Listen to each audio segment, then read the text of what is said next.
Welcome to Who We Are and What We Need. I'm your host, Caryn Berley. I'm a licensed mental health counselor and an advocate for needs-honoring, needs-based society.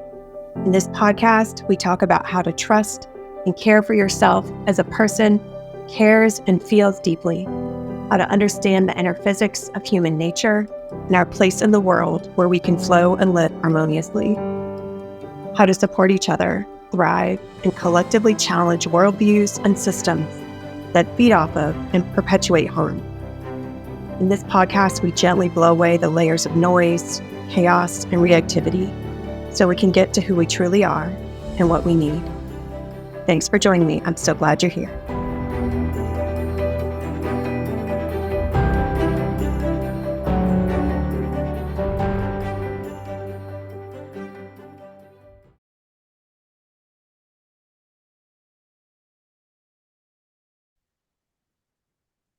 Welcome back to Who We Are and What We Need. I'm your host, Caryn Berley, and today with me I have Caryn Berley. Caryn and I met through another colleague, and we hit it off and have enjoyed being colleagues. And I will tell you a little bit more about Caryn. She is an Enneagram teacher, coach, and healer who holds hope, inspires insight, and wields wisdom in service of your inner knowing. She believes in the power of welcoming, exploring, and embracing the inherent intelligence of all parts of ourselves. Through deep relationship, compassionate curiosity, and the framework of the Enneagram, Caryn honors, nurtures, and gently guides her clients through the process of encountering their shadows, being with the tension of life's paradoxes, and becoming responsive stewards of the ever-emerging present. Caryn holds a master's in social work and is a certified narrative Enneagram teacher, somatic Enneagram facilitator, and Awaken Your Life master coach. She co-hosts the Enneagram Typecast and the Somatic Enneagram podcast. You can learn more about Caryn and her work and find free Enneagram resources at carynberley.com/links, and we will have that in the show notes as well. That just is so inspiring and invigorating, just even reading your bio, Caryn. It's amazing. Oh, Thank you for being here. yeah, thanks for having me. It's always so fun to get to chat with other healers and therapists and people who know the power of this work. Yes. So I encountered the Enneagram when I first started therapy, when I went to grad school in clinical psychology, and my first therapist, I guess, noticed a lot of the certain things that she was like, I think the Enneagram might be a helpful tool for you, and gave me a book on it, or I guess told me of a book to read. And it was one of the most transformational things for me at that point in my life, realizing that I was an Enneagram 2 and overhelped and needed to be needed and all of these things. And going through that awareness and unearthing that shadow and balancing that out has been such a huge part of my own growth. And so I became so passionate about the Enneagram as that kind of tool for self-understanding and self-growth and I don't know if balancing is the right word, harmony. Yeah. And so I'm curious too how you came across the Enneagram and like what it's meant for you in your own life, as well as then in like your practice and working with people. Yeah, actually really similar. I was in graduate school and in my own therapy, and I had a lovely synchronicity where I was listening to a podcast, actually a comedy podcast. And he was talking to this guest, and she was like, "Oh, I use this thing called the Enneagram. I use it with my therapist. I love it." I paused the podcast, go into therapy, and my therapist said a similar thing, like, No way. "Oh, would you be interested in this system?" And I had heard about it before, a few years before, when somebody told me what they thought my type was, which was not accurate. Um, and I was like, you know what? Sure, I don't know. And my therapist went through a few of the types, and when we landed on my core type, which is a type 9, I just felt like there's something here that I haven't had language for before, that I felt a little bit of a gut punch, and also Mhm. seen, like, yes, this is what's Yeah. going on for me. And wow, what a relief that somebody might know something other than, I imagine for you too, you were probably at that time very self-aware and had a lot of insights about self. But what I love about the Enneagram is that, it wasn't like every single thing landed immediately, but as I've studied it, as I've done deeper inner work in myself, I'm, seeing these deeper and deeper layers that it points to. And it's not just a top down thing where somebody describes it, but it's an invitation for inquiry and really looking at, oh, well, how is this true for me? Or what's going on here? And really learning about how my psyche or organizes itself and these really profound, deep layers around the human experience. And what I love about it so much is that it's not just cognitive, it's not just emotional, it's mental, emotional, and physical. And I've become really passionate about somatic work as a necessary part of healing because we have so much intensity and charge that gets stored in our physical being that Right. is very hard to mentally access. And so when we start working with how the structure has embedded itself and kept us in these autopilot habits and kept us away from overwhelm, which is very, protective, as we know all of our parts are trying to protect us, and at a certain point keep us from accessing more of ourselves and accessing that deeper healing and integration that we need to approach carefully and skillfully and without re-traumatizing ourselves. So the Enneagram has given me so much language and experiential practices and ways of being with humans, and also differentiating, there's of course our cultural background, our family systems, all these factors. And then when we understand the nuances of our type structures and how, you as a 2 and me as a 9, we might actually look similar in certain behavioral aspects and things like that. But the underlying structure is quite different. And so Right. really getting more nuanced in that way has helped, me understand myself, the people I'm in relationship with, and my clients in massively exciting and interesting ways. Yeah, absolutely. So you talking about the somatic work made me think of the triads. And so I'm wondering if you'd explain that a little bit. And then I have some like, I don't know, questions or wonderings around that. Yeah. Well, the core foundation of the Enneagram is the 3 centers of intelligence. And we all have all of them, but depending on our dominant type, we kind of constellate around one more than the others. And so we all have a body, right? The somatic way of understanding reality, of perceiving our environment, our interoception. There's some language for it. It's honestly one of the harder ones to talk about, but it's our sensory input intelligence, how we perceive on a visceral level. And that's the body center of intelligence. And then we've got a heart center, which is our emotional and relational capacity, our way of experiencing mystery and depth and beauty in the world. It's, a lot of how we color our identities and sense of self. And there's also a cluster of neurons that science has discovered in that heart center as well. So there's a brain here, an intelligence here Mm. in the heart. And then there's also, of course, mental intelligence in our brains, in our mental capacities. And that, has been much more described in different psychological, research and all of that. But it's our way of, perceiving and orienting and understanding and analyzing. So we've got all 3 intelligences, and yet, depending on where we land on our core type on the Enneagram, we might be more dominantly perceiving through one of those centers. So I'm a 9, 8s, 9s, and 1s are body types on the Enneagram. So my dominant way of perceiving reality is through my body. And that means that a lot of sensory input comes in, and that's kind of prioritized by my brain, by my whole system of intelligence when it comes to, if I just can sense that things are off or maybe things aren't congruent and this kind of visceral way.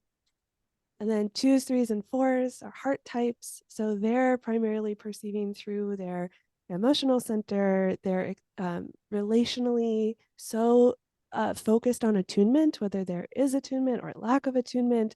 This really, there's a sense of and this truth when we're young that I won't survive if I'm not attuned to, if I don't have my needs met. I love the name of your podcast, As a Heart Type. Yes.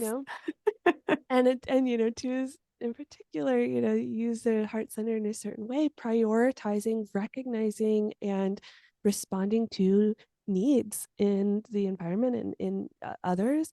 And yet, we all have our blind spots, right? So we're prioritizing certain things and we're missing out on other aspects of reality, which you mentioned balance so astutely earlier. When we know what we're overdoing, we can start to learn what we're not bringing into ourselves so much and do things to balance. So the heart, we all again have a heart center, but twos, threes, and fours are taking that in and really often reactively, responding when that feels off, when that doesn't meet our idealized way of being for how I want myself to show up in the world, how I want others to show up in the world, how I expect my communities to be, all of those things. So that's the heart center. And then the head center, our mental types, fives, sixes, and sevens, are looking out. And, there's so many ways to talk about this. I tend to just fire hose, so feel Go free for to it. interrupt me. But, there's core emotions associated with each of the centers. And with head center, it's about security and safety. And so our mental types are, often really keyed into curiosity, which is this beautiful quality of an open head center. They're also really attuned to patterns and information and analysis and they what might be a threat, what could go wrong, right? So all of this mental information is being prioritized through that type structure. And now, of course, I mentioned our conditioning plays a role as well. If somebody had just posed the three centers to me when I first learned about the Enneagram, I probably would have thought I was a mental type. Often we're, educated in a certain way and Right? brought. Because that's what our society centers.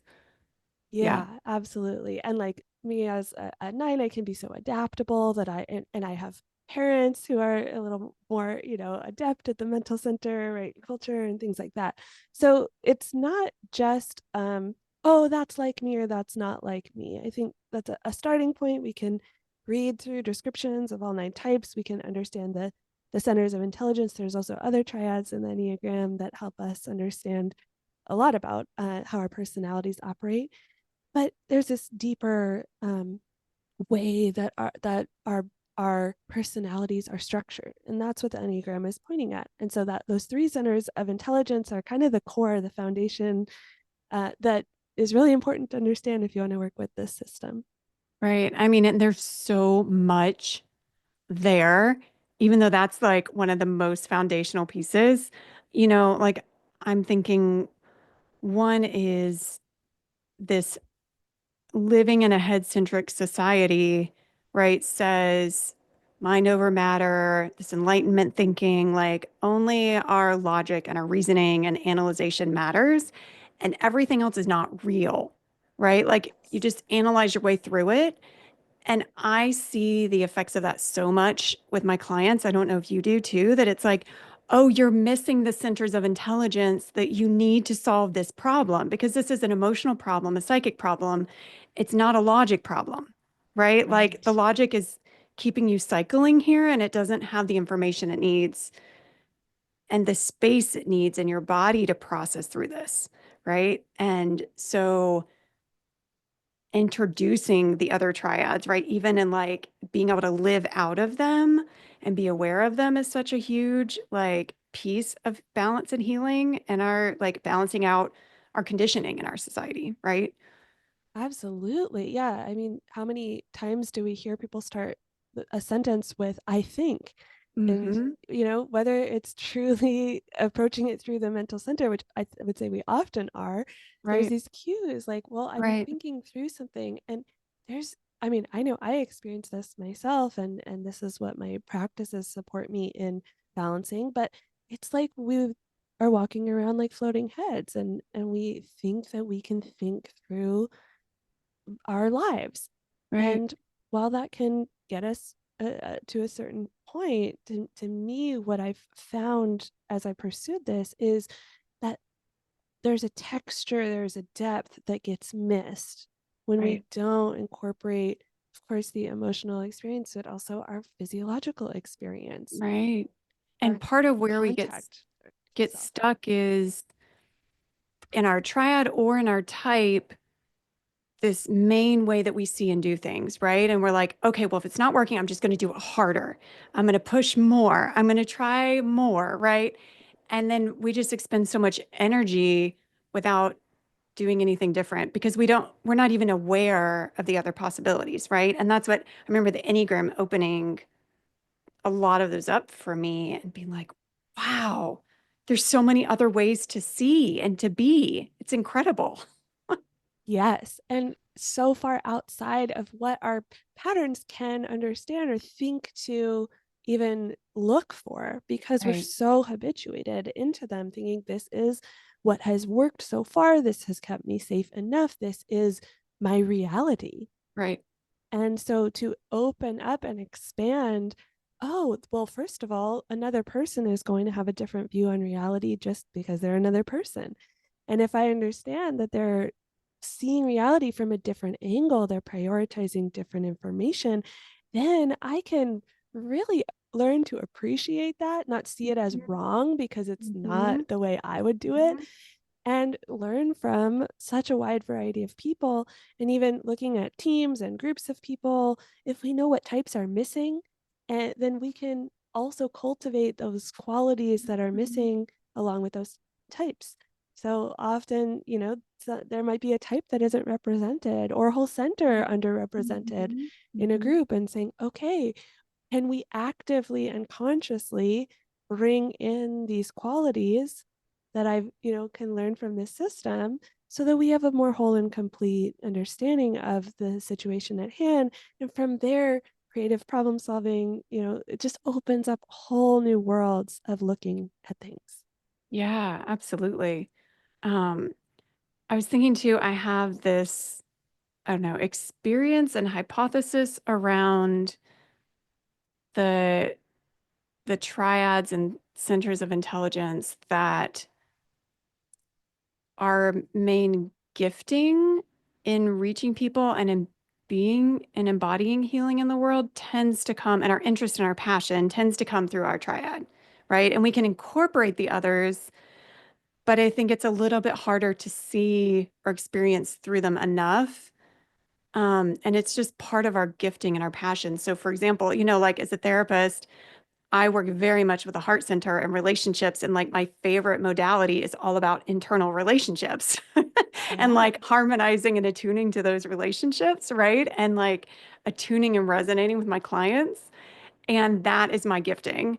And even though I think somatic work is so important, I am not as passionate about it. Like I can't get quite as like into it as I see the body types, right? And then, but I see like you as a nine, and I see eights in particular, maybe sevens in a different way, like using their bodies as their means of healing, right?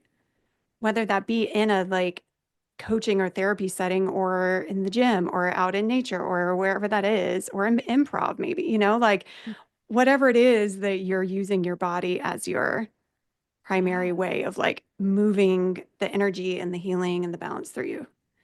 Yeah, I think it can be really helpful in understanding these natural inclinations towards certain things. I think, I also tend to be a pretty emotional person, but there was some way that as I got deeper into different therapeutic modalities that were more just emotionally focused, it was like I didn't fully connect to something in me. And as I learned more, and I have been way out of touch with my own somatic experiences, a lot of my life. It's not that, um, it's It sounds like it honestly, resonates. yes, but it's not necessarily that being that type is going to make you more skillful. I think it's just going to make you more rehearsed in those areas, but we can kind of rehearse unhelpful skills Mm-hmm. often. Mm-hmm. So again, any type can become, Right. somatically, Right. I know Yes. somatic therapists who are sixes. I know that, Right. Yes. and yet really beginning to develop the inner observer is something that I talk about and work with a lot, is that part of us that's not caught up in our type structure, that's able Yeah. to witness, we can call it the self. There's like lots of language for it. Mhm. Um, as we begin to witness what pathways have been created over our lives, we can start to be more mindful and at choice for where we want to spend our energy. And our patterns, because we've rehearsed them so much, tend to be at first the most energy inexpensive, the most Mm. automatic pathways because we've developed them. And then at a certain point, we begin to learn how energy expensive it becomes. Because, like you said, if I only have, one party trick and it's not working, but I'm doubling down and tripling down and saying, nope, this is the way, they say Mhm. when you're a hammer, everything looks like a nail. If Mhm. we're insisting that reality is the way that we portend to know how to address it, we're Mhm. going to become exhausted because, in my experience and opinion, reality isn't just the way that we've seen Mhm. it. Mhm. So we end up getting exhausted by our patterns that at one Right. point were, shortcuts and valuable, and they've gotten us this far and we're alive, which is wonderful. But we can recognize, well, how is this actually exhausting me? And am I willing to develop new muscles and, you know, take in new ways of being and try on different qualities and really begin to cultivate parts of myself that I haven't identified with? And often Mhm. people will be like, oh, I don't get along with this type, or I have none of this one type in me, or whatever. And Mhm. I always laugh because we tend to reject parts of ourselves that are unfamiliar, or they seem to be in Mhm. conflict or at odds with Mhm. something that feels more like part of our identity. Mhm. And it's so beautiful to get to work with that, to say, oh, how is that triggering me? What is here in maybe in the more shadow aspects of myself that I don't tend to see as me, Right. but let's take a deeper look. Let's see if there's some Right. for me. And I Right. love, as you go deeper into the Enneagram, it's not just strengths and weaknesses, but there's such profound insight embedded in each type and different qualities. There's higher qualities, spiritual qualities of each type, that even when somebody is pretty fixated, pretty stuck in their stuff, and you can maybe see it from a mile away. Oh my gosh, this person is doing their type. They're stuck, right? There's still some way that something in them is pointing toward these higher things, these Mhm. important things to them, Right. right? Right. Even if it's distorted. So we can learn, I'm trained as a social worker and very strengths based, and Mhm. that works with my personality as well. But it's so helpful to Right. see all of these kind of even harmful behaviors, even really difficult behaviors or Right. experiences relationally, can start to depersonalize it and say, oh my gosh, the ego is really trying to get this thing that feels Right. like life and death. And Right. to this person, they've wired these things together where it makes them think that this is the best way for them to meet their needs. Right. And Right. then, of course, we do our own work first, but to be able to see that can really generate a lot of compassion. And that, first and Right. foremost, is what I believe this tool is really useful for. And I think this tool, the Enneagram, brings that about. And also the times that I've heard people say, like, I really don't like the Enneagram, or I feel like it's been used in a way that was harmful, was with without using it as a wisdom tool, without this mindful compassion, without the observer, because the Enneagram is designed to increase your understanding and your compassion for and awareness of the different ways of seeing and being, rather than saying you're the other, or this type is the other, like you were saying, right? And kind of pushing it away. But being able to bring them all in closer is like part of our Yeah. shared humanity and part of our shared experience. Absolutely. I mean, it's a differentiating tool, so you can see specific differences. And just like anything, skillful application is so important. And if it's not working for somebody, if it's not right for somebody, that's also okay. Mhm. Like I said, when I first got introduced to it, I looked into it, didn't do much for me, didn't really resonate. I sent it to my husband, my partner at the time. He found his type immediately. And when Mm. I picked it back up, he didn't uh, do much with it. But when I picked it back up 3 years later, he had correctly identified his type, Yeah. and then set it down. And then I got into it. And then he has learned so much about it through us Right. both exploring. And it's one of those things. And actually, the more mystical aspects of it come from this guy, uh, George Gurdjieff, who Mhm. said it only really surfaces at times in history when it's needed. And he talks about Wow. it as part of the fourth way tradition. So it's not the tradition of the monk or the yogi or the fakir. Those are these other, you know, kind of like you can leave society and work on these things. You can Mm. study and have this more like religious experience with it. The Enneagram is actually designed to help us awaken to reality in our everyday life. So it's not a religion, you know, and it can be paired with different types of faith traditions and Right. spiritual systems. Right. But in and of itself, it's just an invitation for Right. looking at these different things, for It is like a seeing yourself. spiritual and personal growth tool. Yes. Right. And yeah, so, for me, absolutely psychological, somatic, Mhm. spiritual, Yes. all of it. And there's so many, amazing teachers who have been able to get clearer and clarify, different aspects of the structure and how it can show up. And then it also shows up and expresses in billions of ways through actual people. And that's why I personally love the using the Enneagram. My initial formal training was through the narrative Enneagram, which teaches through panels. And so you get to hear from real people how their type expresses through them.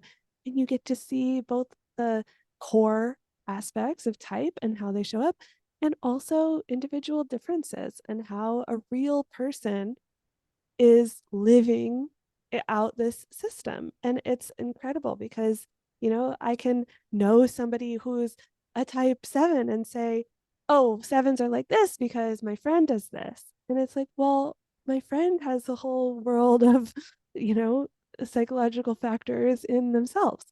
So while that can help me understand, getting to experience many different people of the same type helps us see these core qualities, but also helps us embrace humanity on a Right. deeper level. So Right. it is some people, and I have been guilty of this in the past, we can want to make one thing everything. And what Mhm. I love about the Enneagram is it is so, oh my goodness, like it contains so many multitudes. I've been studying it pretty seriously now for about 8 years, and I Wow. still just feel like, I've scratched the surface. And yet, yeah, and so it contains so much. It's brought me so much wisdom and here, like so many doors have opened through it. And it really can help us understand various other systems. It can pair with other things. It's not the end all be all. So if it's not for somebody, I also think it's Mhm. important for us to let them have their experience. Absolutely. Yeah. And I think, you know, the I tried a whole bunch of different personality tests that I just get so frustrated because I was like, there'd be answers that you're supposed to pick. I'm this way or this way. And I'm like, I'm neither one of these. And then there'd be another question that's like, I'm this way or this one. I'm like, well, I'm both of these. And, I'm just like, well, these answers aren't going to be accurate. And then coming to the Enneagram where I'm like, this really describes me, right? And there's so much space for nuance and self-understanding in it rather than like pigeonholing. And so, and it's so intuitive. I think that really helped me because I came to it through more of a reading about the different types rather than like a test or that kind of thing that was like, oh, you take a test and it tells you what type you are. So maybe we can talk about that as well, because I think that's really important for anyone that's wanting to figure out their type or explore this a little bit more. And that is the place to start is like, what's my triad? What's my number? What's my subtype? And there's so many different ways and recommendations out there. So for Yeah. me, reading about it and finding the right places to read about it is the most helpful, but there are some other helpful tools to kind of pare it down. So I'm curious what you'd recommend, Caryn. Yeah, everyone's got their own style. And also, I think it's important to say that it's okay if it takes a long time to land on type. I've, personally, after that little mishap of being mistyped or not feeling drawn to it, right away, I started by knowing my type. And then I was like, wow, this is so helpful and accurate for me that I want to know more about the system and about other types and all of that. But I know people who have done amazing inner work using the Enneagram and they're not even fully sure of their type. So Right, just wanting to put that out there that it's okay if it takes a right. while. Or I know actually quite well-known teachers who mistyped for a long time and Mhm. then came to their truer type later on. I will say it is believed by most teachers, most people, that we have one core type our whole life. We're kind of born with it, and it influences how we respond to things, how we show up. So there is a sense that there is a true core type, but the process is part of the revelation and part of the journey, a huge part of the journey. So I start by saying that one way, reading, there's so many different people have written about it, and I have some free resources for that on my website. I just made a little cheat sheet of a bunch of free resources. There's, of course, a Right. lot of books and things as well. And then I also have a podcast called the Enneagram Typecast, where a fellow certified teacher and I talk through each of the types and each of the triads within the system. So if you want to hear more about it, and then we also do little mini panels on that. So you can hear from two people of each type talk about it themselves. So as opposed to hearing me talk about all the types, Yeah. which you can do, it's out there. You can also learn from people who have worked with the system and themselves. And though that can be really illuminating, I think there are people who have studied language that different types tend to use. It's super interesting. There's all sorts of cool research being done now into to validating the system. Actually, Dan Siegel just put out a new Oh, cool. book with several other researchers. They don't call it the Enneagram, but they call it the pathways. Oh my goodness, I'm gonna blank on it. The something of developmental pathways, the PDP model. I'll Okay. get you the name of the book, but it just came out. It's a little more clinical. It's a little more uh, targeted at, yeah, like clinicians and therapists. But they've studied these different ways that these pathways show up in people. So I got off on a tangent, Okay. but anyway, you could I read. found the title, by the way, and we will link Yes, to it. Oh, but it's not coming up. Here we go. Personality and Wholeness in Therapy, integrating 9 patterns of developmental pathways in clinical practice. that's There you right. go. Patterns of developmental pathways. Yep. Yeah, I mean, that So is not easy to remember. yeah, yeah. So they don't technically say the word Enneagram, but it is, a very similar system. And the other thing about the Enneagram is teachers teach it differently. People hold the system differently. It is a wisdom tradition more than anything. And so you're going to get different takes on it, different theories. The field of the Enneagram is expanding. There's lots of different ways of looking at it. So that said, the most useful thing for you, for somebody wanting to look into it, is going to be whatever's useful for you. So somebody entering therapy with certain goals, somebody building a business, somebody running a team, they're going to benefit from different aspects of the system. And I am just such a proponent of believing like whatever is most alive in your exploration right now is going to be the most useful thing. Just trying to master or memorize a whole system for the sake of it is not going to, become that applied, practical, Right. enlivening, awakening process. Right. I think for most people, it's whatever is resonating for you, whether that is like, yes, this is for sure my type, or this is at least what feels the most alive for me. So I'm just going to go with that because it's going to teach me a lot. And you don't have to Absolutely. learn all the types. You don't have to learn the whole thing. Right. Yeah. So it is illuminating, any little aspect of the system. I think it's kind of like a hologram, you look at one little cell of it and it contains the whole thing, and it's just deeply fascinating. Absolutely. And I think it's part of being like a wisdom tradition and a wisdom tool. It's this deep layer of archetypes, right? It's just and they do have names, but they generally go by their numbers, because they're less stereotyping that way. Or maybe you have some other like feedback on that, but that's my understanding of it. Yes. Um, and so I think that's part of why they feel so deep and so helpful, right? Is because they go to the layer of our motivations, they go to the layer of our shadows and what we haven't been able to see and incorporate, and gives us a roadmap for that. Specifically, I think at least the first step would be through our resource points. And I don't know if you want to talk about that. Like, that's Sure. definitely the first place I tend to go with people. I don't know, for Yeah. you, where Yeah, that is in the absolutely. process.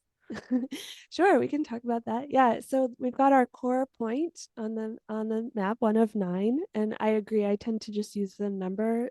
You'll There are lots of names, but they can really bias us, depending on what name we want to give a type. So no one but type is better or worse than any other. It's just different, and it's so holistic, like you're describing. It's not just an either or, and yet there is central organizing principles around it, and primarily that is those 3 centers of intelligence. um and then what you're talking about, Catherine, so let me actually back up. The symbol itself Mm. is filled with esoteric wisdom. So the symbol is a circle, which symbolizes the law of one, this kind of Mm. unity, interconnectedness. And then there's a triangle in the middle, and that triangle symbolizes the law of three.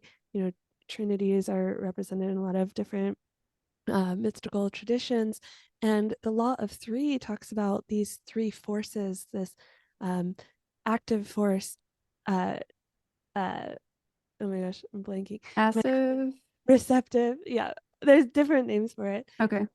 Sometimes called passive, Receptive. sometimes Okay. receptive force. And then this third force, the reconciling force. And Mm. this is how things come into being anew, like a creation energy. Like if I'm at a gridlock, if I'm in duality, I'm having two seemingly opposing forces in contrast, in conflict with each other, then there needs to be some sort of reconciling force in order for movement to happen, for integration to happen. And this is part of the healing principles that I work with somatically as well. But that's all symbolized by the triangle.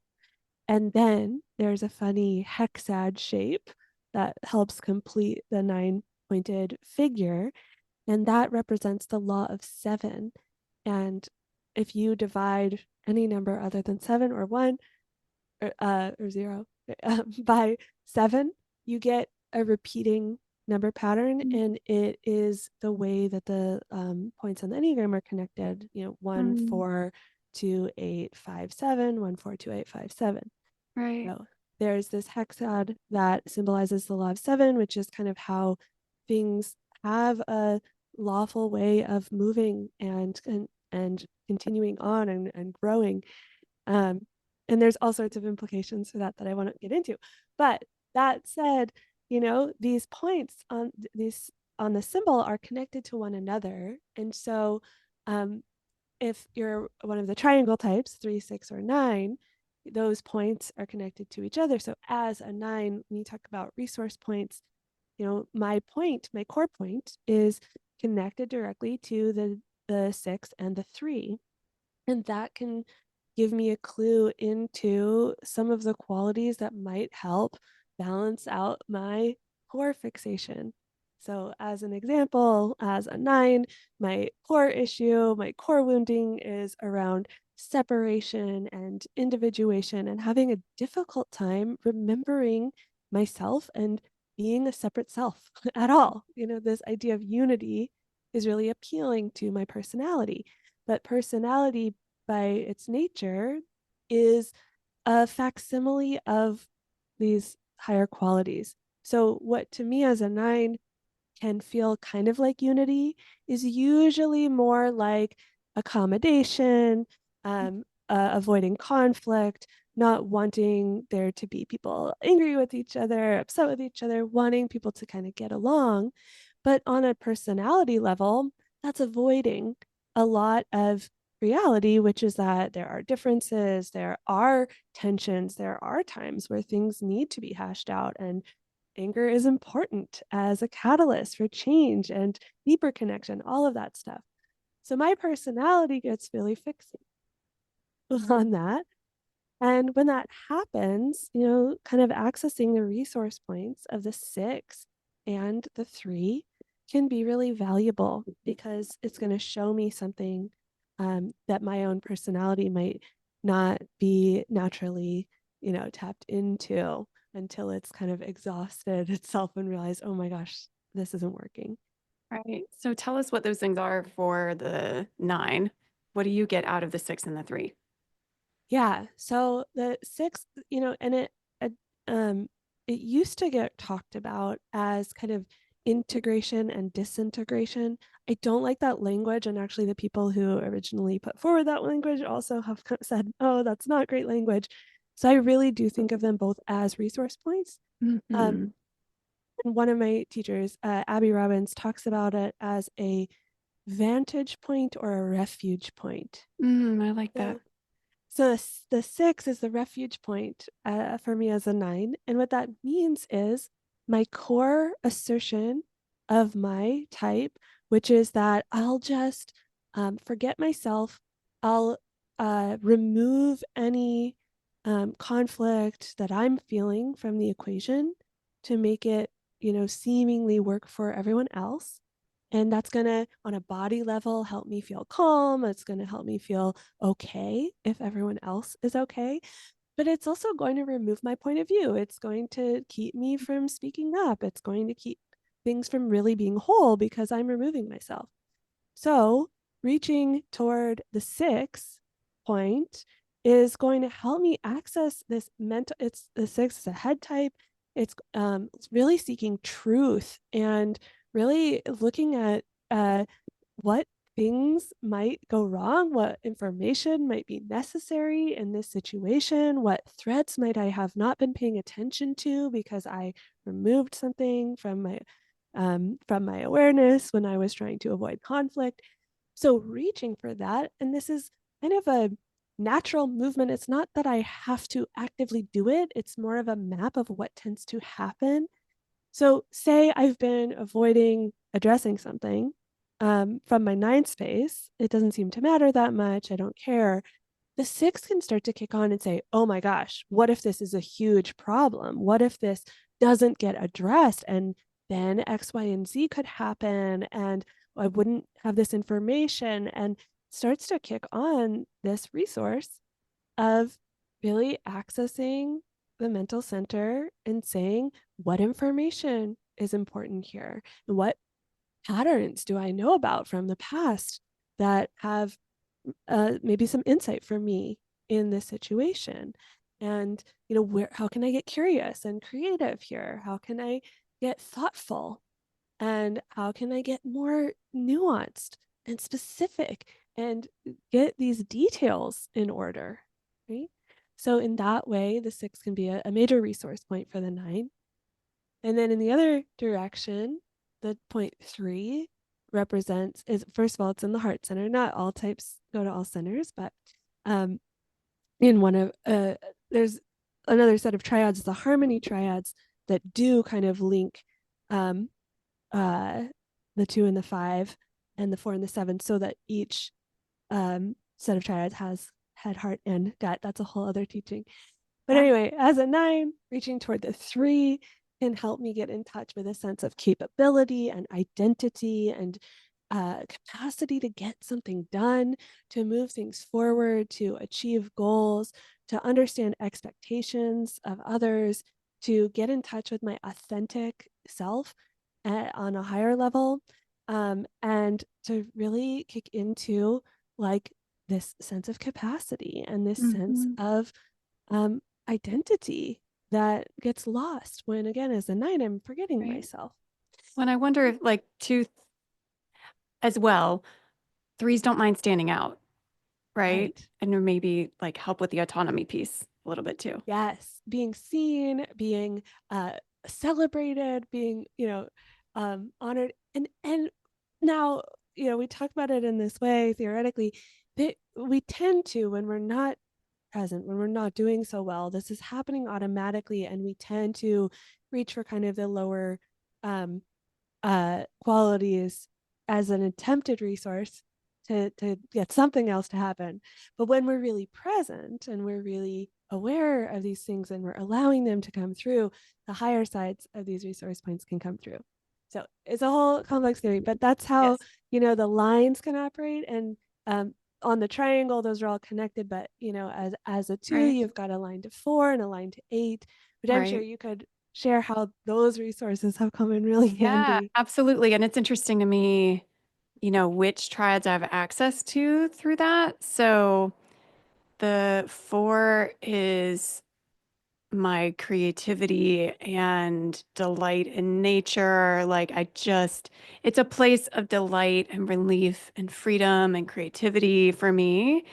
And eight is where I find my voice and my fierceness and my boundaries and my autonomy, and gives me enough space for myself and centering my own needs and not just the needs of others that the two does. Yeah. Right. Whereas a fixated two has a really, really difficult time around over giving, Right. responding to all the needs out there, but actually repressing the experience of having needs internally. Right. So, Right. so valuable to access that sense of agency autonomy at the eight to say, wait a second, I have needs and they have not been getting met. And Right. you're going to hear about it now, as Yep. opposed to me just repressing and saying, no, no, it's fine. It's better to just help and do more. Right. Yep. So And it's and I extremely do valuable. have so much more access to my body when I'm incorporating the eight Yeah. because it's in the somatic triad. Belly Yeah. center, right? Yeah. The gut triad. Yeah. Yeah. So, like you said, this is just one way of using the system to Yeah. really look at, okay, how do you do that? Getting Right. curious. How has that naturally shown up throughout life? And what's fascinating, especially when you hear people speak about their own experiences, this has been happening since long before anyone knew the Enneagram.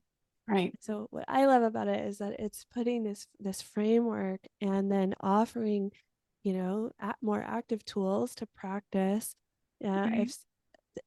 If I'm working with a two and they really are getting continually hung up in the same pattern, Mm-hmm. Mm-hmm. we can really work with, what does that eight in your belly have to say about this, right? Right. Yep. Where is that Right. protective aspect of Right. you?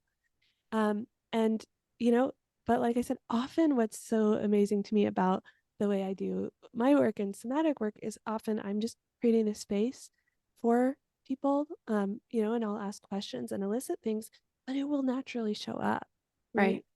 And because there's this natural rebalancing effect Right. that the system, shows us is Right. already there. And Right. so then we say, often I'll just give a lot of space. I'm not always, teaching about the Enneagram in my sessions, Mhm. although sometimes it will show up and I'll just, put a little marker on that. Oh, look, here might be this piece of the system Yeah. alive in you.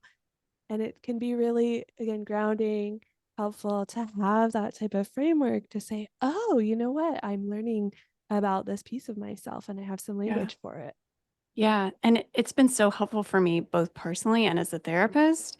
If I have some idea of a person's type or triad, even, it gives me a roadmap for being curious about which things are going to be the most accessible resources, right? And the most accessible points of growth and balancing. Right. Yeah, you can start poking around in those areas. Yeah. Yep. Like I have a one wing, and one is a body type and likes everything to be right and just. And um, the most easy access point for that is humor, vacation, anything that's like a sigh of relief that gives that space of like, I don't have to do it as a job right now. I don't have to hold this, and I can find humor in it. I can find lightness in it. I don't have to take this so seriously, and that was really helpful for me as well, learning that. And I'm trying to think what it goes to 4 is the other resource point. And finding space there as well, which I think is interesting, just to mention that some people say you might find the number on one side or the other or both to also feel like they resonate to some extent. And you can kind of do the same pattern with that number. At least I have. I'm not sure what you do with that.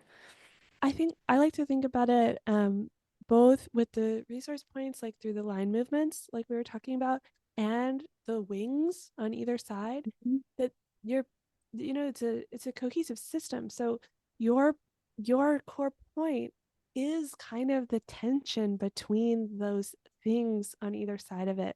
So I also have a one wing as a 9, but as I pull toward that 8 expression, Mm-hmm. there is this way of balancing that can happen. Okay, I tend to get fixated around the one stuff. I tend to be very earnest and take things very seriously at times, and want integrity and everything I do, and all these, like, again, beautiful things. But I can hold them lightly and be more playful around it because it's not personal. It's not a problem. It's just how my ego operates.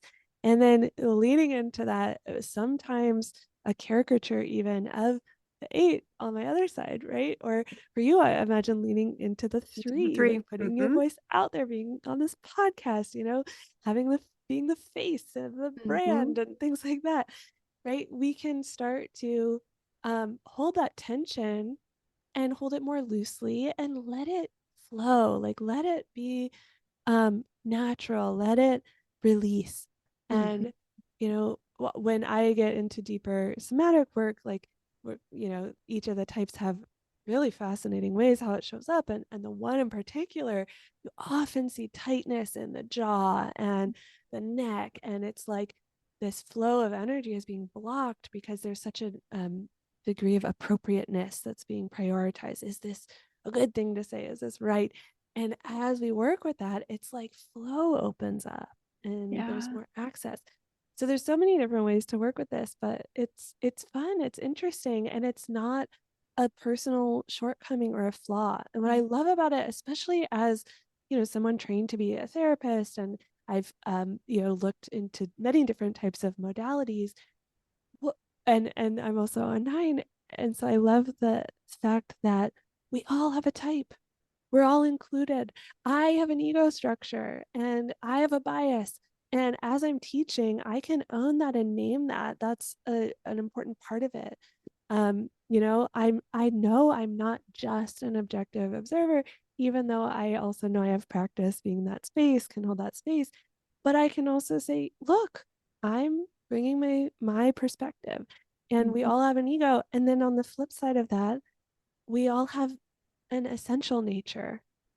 And the essential nature is not just in contrast to the ego, but it is as the ego loosens its grip, as we're not just run by the reactivity of our patterns, we gain access to these essential qualities that flow through us that are just there.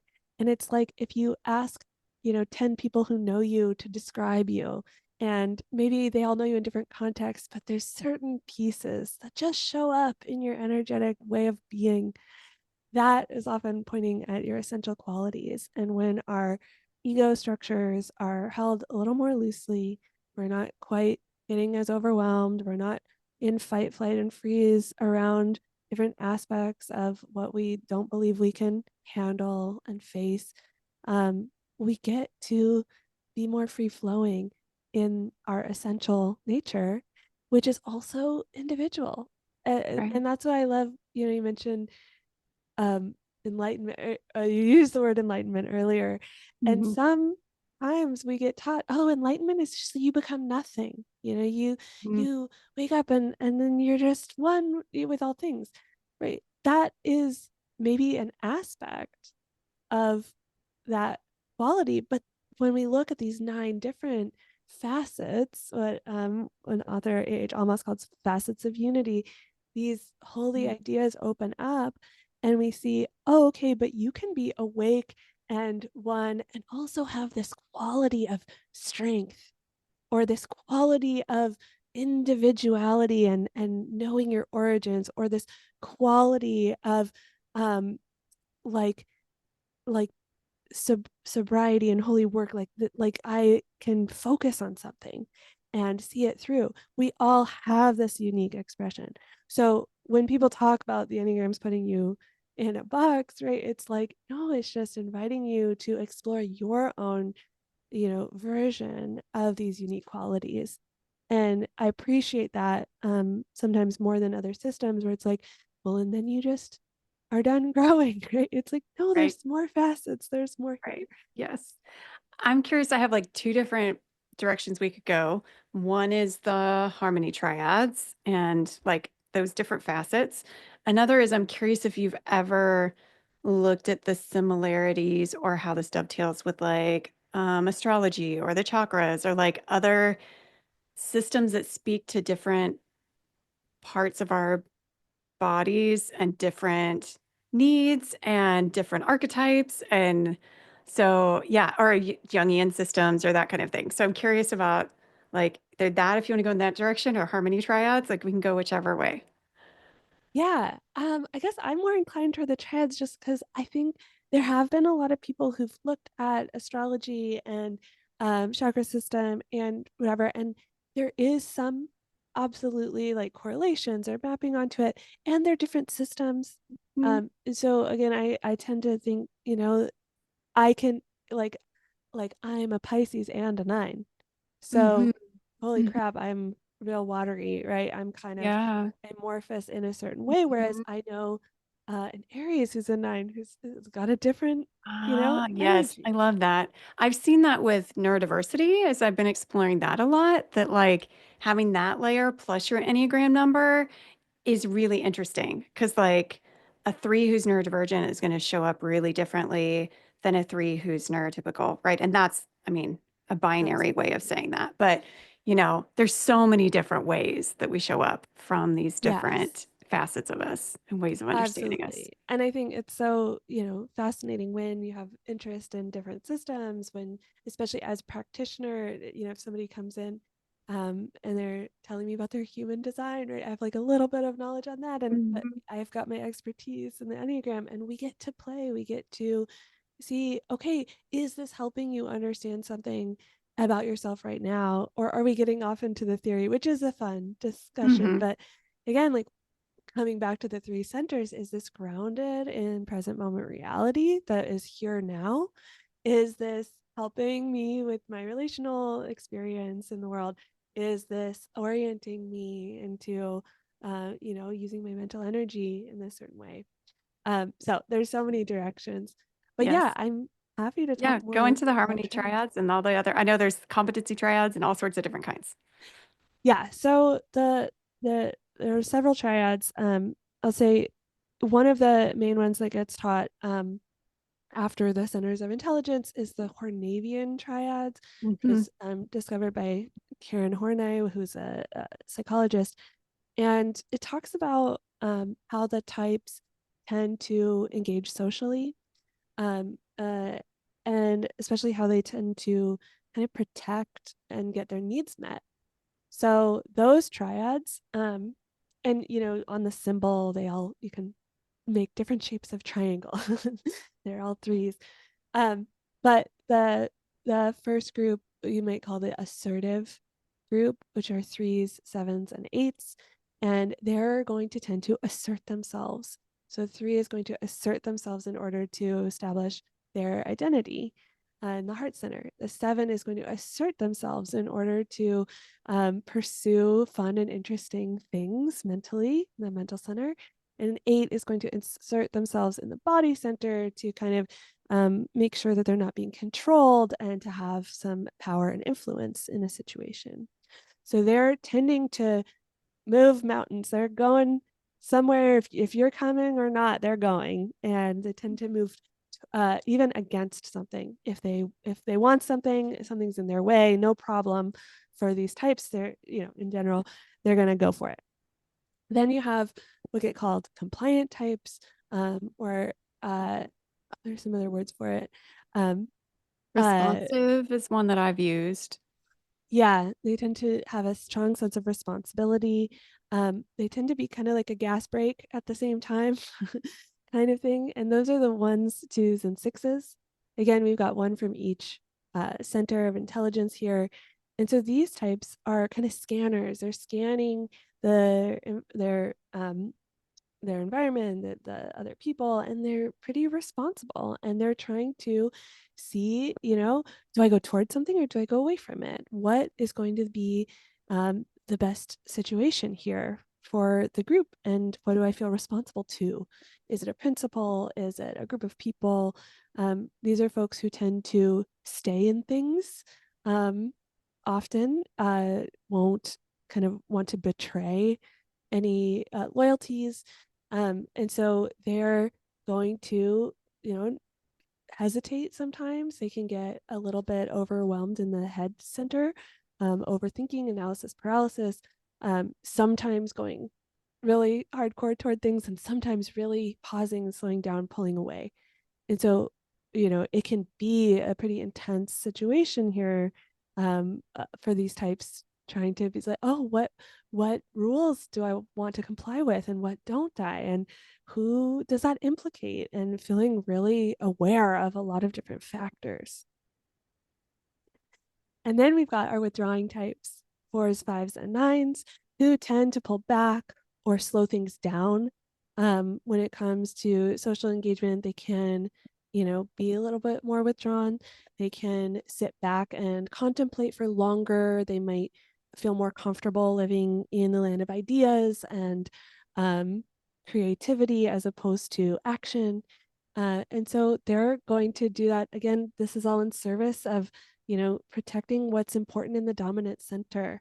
So we can see how knowing your core center and then seeing these triads are going to play out really differently, socially, relationally, especially if there's any sort of, threat to not getting the core needs of the center met, like the autonomy and agency for the body center, the sense of connectedness and belonging in the heart, and the sense of security and safety in the head. And when those are being violated, they come with these emotions. In the head, it's fear. In the heart, it is sadness or grief or shame. And then in the belly, it's anger. And so these things can be playing out on an emotional level, and behaviorally, you might see those Hornivian triads play out of asserting, complying, or withdrawing. Yeah. That's and then I think you have the societal level too of, like, in our American culture, the assertive is prioritized and rewarded in general, right? It's like the go get 'em attitude, take it for yourself. Whoever gets it there first gets it kind of mentality. And then everybody else is like sucker, is right. the dominant viewpoint, right? So whether you do that through success, whether you do that through asserting yourself, whether you do that through outshining others, so I think then for the other types, it can be like, am I supposed to try to do that? Or am I supposed to live into my capacity? Like, how do I live in this system that doesn't prioritize my centers of My just style, intelligence, right? but like the ways I meet my needs, right? Right. And that's where it is so helpful to have individual support, and having a therapist or a support person who can help sort through, well, what conditioning is at play here?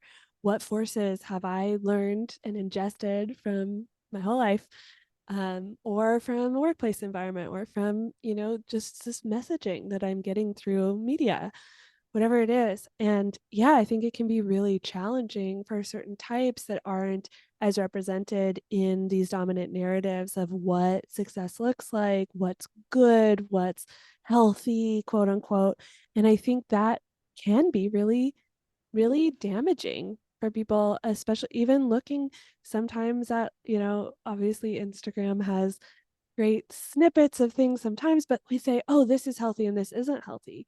And I always look at this lens of like, well, but if you're a certain type, doing that thing that's quote unquote healthy, you're probably overdoing it, or that might not be the best thing. And then other times I can trip myself up by going too deep into it, where I'm like, well, I'm a 9. And so I know that I need to assert myself more because I tend to hang back and not believe in myself.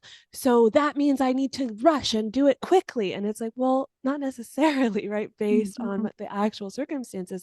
The hope is that having this information and then having more grounded practices and more awareness of what's playing out in myself, that can help me see reality more clearly as it is, so that I am not just going off of a trope or off of a formula, but I'm saying, this is how my psyche tends to orient itself. Is that actually happening here? Do I need reflection from somebody else who can maybe see something that I can't because I know I have blind spots? Right. Am I now, so indoctrinated into the Enneagram world that I think that this person is saying this thing and it has to be because of their type and therefore blah, blah, blah. And I'm not even in relationship with that actual person. So all of these can be pitfalls, just like, we get deeper into anything. Again, the core here, the invitation here is, how do we be more present? How do we be more aware of our patterns, and then give ourselves a breath, give ourselves some space, ground into the here and now, trust in our intuition, trust in ways of knowing that maybe we weren't taught to value, and move from there. Yeah. So we only have a few minutes left. I'm wondering if we can fit in the harmony triads, you think, before we wrap up? Yeah, totally. You want to go harmony? Yeah, let's do it. Yeah, there's 2 more triads. One, they're called it's confusing. They're called the harmonics. Okay. And then the other is the harmony triads. Okay. So tell it to us tell us both real quick. Yeah. Okay. The harmonics. And like I said, on my other podcast, the Enneagram Typecast, we do an episode on each of these. Great. So harmonics are more about problem solving approaches. Okay. And so the 3 types, groupings that I like to call them, 1s, 3s, and 5s are rational competency types. They're really trying to cross T's and dot I's and find a rational solution forward. We've got positive outlook types, which are 2, 7, and 9. And they're saying, this is possible. We can do it. We can find win-win solutions. It's going to be okay. And then the other 4s, 6s, and 8s used to be called the reactive types, but I prefer the term emotional realness. They're looking for, let's get people's real reactions. What's under the surface? What's the dirt? What's the thing that needs to get pulled out of this so that we can heal? So we want all 3 types, right, when we're approaching a situation, but different types are going to tend toward those approaches. So those are the harmonics. Okay. And then the harmony triads are where we get each type being in contact with all 3 centers of intelligence. So in the main symbol of the Enneagram, there's what we call the existential hole in the bottom of the Enneagram between 4 and 5. And in the harmony triads, there's a little flip that happens where type 5 and type 2 get connected and 4 and 7 get connected. So instead of having the hexad shape, we actually have 3 equilateral triangles. And that connects beyond the resource points of the line movements. It connects, the 4 to the 7, which is now getting the 4 resource point in the head. That's great. My teacher talks about these harmony triads, gives them these names from Aikido, which are flow, power, and blend. So types 1, 4, and 7 are either in touch or out of touch in their own ways with flow. So typically, 7's trying to create an upward flow into the land of ideas. 4 is kind of in this downward flow into depth of emotion. And 1 is either restricting or allowing the flow, like by constricting against something, Right. and that sense of appropriateness comes into play. But they all have this relationship with flow. Yeah, I mean, you'll see these types often are dancers, or like they're just the way they move, the way their energy moves. Then we've got our power triad folks, and these are types 2, 5, and 8. And these folks, these triads also get talked about as frustration, rejection, and attachment. It's these ways of kind of navigating, difficulty. It's hard to keep it short. Anyway, 2s, 5s, and 8s are rejection types, and they're also power types. And so they tend to not want to be rejected and may reject others first. It can be very relational. David Daniels calls them the relationists. And the 1s, 4s, and 7s are the idealists, kind of flowing and reaching for these like lofty ideals. 2s, 5s, and 8s are, wanting to make sure they have enough power in order to survive and to, make sure they're relationally bringing something to the table. And there's kind of a force here. There's a power here. It's interesting, you feel that and that when you learn about 8s, but 5s and 2s, holy crap, there's so much power in the mind for the 5 and power in the heart for the 2. And it's this force. And so it is, this harnessing of power. Of course, this gets fixated and stuck in certain ways, and then we can access it in certain ways with that inner work. And then we have our final triad, 3s, 6s, and 9s, often get called attachment types, or the blend triad. And these are folks who are underblending or overblending or ambivalently blending, where it's like, I think of it as like a color. If I have my color and I interact with you, ideally there's going to be a nice little blend. I'm going to bring mine, you're going to bring yours, and we're going to have something new that is created in the middle. Now, as a 9, I might be under bringing my color. I might be over blending. I might take on your color and not really be bringing mine. I'm getting overly merged, attached in a deep way where I lose myself. Now, a 6 might underdo that, might say, no, I refuse to give up my authority and my identity, and I'm not gonna blend. I'm gonna fight, or I'm gonna be upset with the situation. And then the 3 is going to be like reading the situation and deciding, oh, do I adapt or do I not adapt? Do I make myself into kind of this chameleon energy that 3s often access and make it seem like I'm on this side, or do I do that assertive thing and kind of like put myself forward and be shiny and reach my potential in that way. And so they're kind of gauging here, how much do I attach and how much do I not. And now, of course, we talk about this like it's all conscious. So much of this is not happening consciously. Right. But there you have those harmony triads. Yeah. That's lovely. I don't know that I had heard of those before, or at least not in that way or that clearly. So that is extra exciting for me. Yay. I know there's so much out there. And it, like I said, a lot of my understanding of those flow, power, and blend comes from my teacher, Marion Gilbert, who does the somatic Enneagram. She does trainings, and I've worked extensively with her. And so some of that understanding comes from her and Helen Palmer. But again, there's so many teachers out there. There's so many ways of holding this information. It's always fun talking to other Enneagram enthusiasts to see what they've learned and where they've come from. Mhm. I've been studying this, like I said, for a while. I did a year-long program with Red Hudson and Jessica Dibb, and then another 7-month teacher. Like I've done a lot of things, and they really wanted us to get introduced to a lot of teachers and be able to synthesize or bring forward this information. So super fun for me to get to geek out on this stuff with you. And for listeners, of course, you don't have to know all the things for the Enneagram to be useful, but if you want to come talk to me about it, I try to create spaces. I used to do, and maybe I'll do again, these drop-in almost anything discussions where people could just show up and kind of geek out. But I also work with clients who want to apply this stuff. So Yeah. that's me.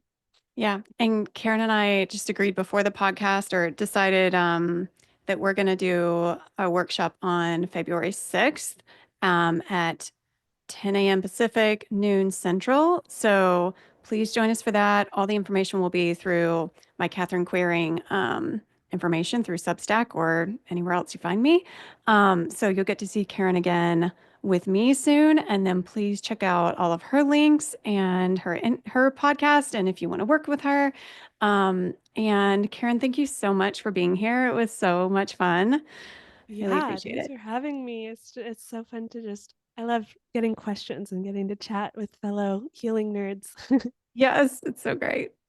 All right. Well, thank you. I really appreciate it. Yeah. Thank you for being a part of our collective care and meaning making on who we are and what we need. Leave a review, subscribe, and follow us on socials at Caryn Queering and at Who We Are Pod. This is your host, Caryn Queering, signing off. See you again soon.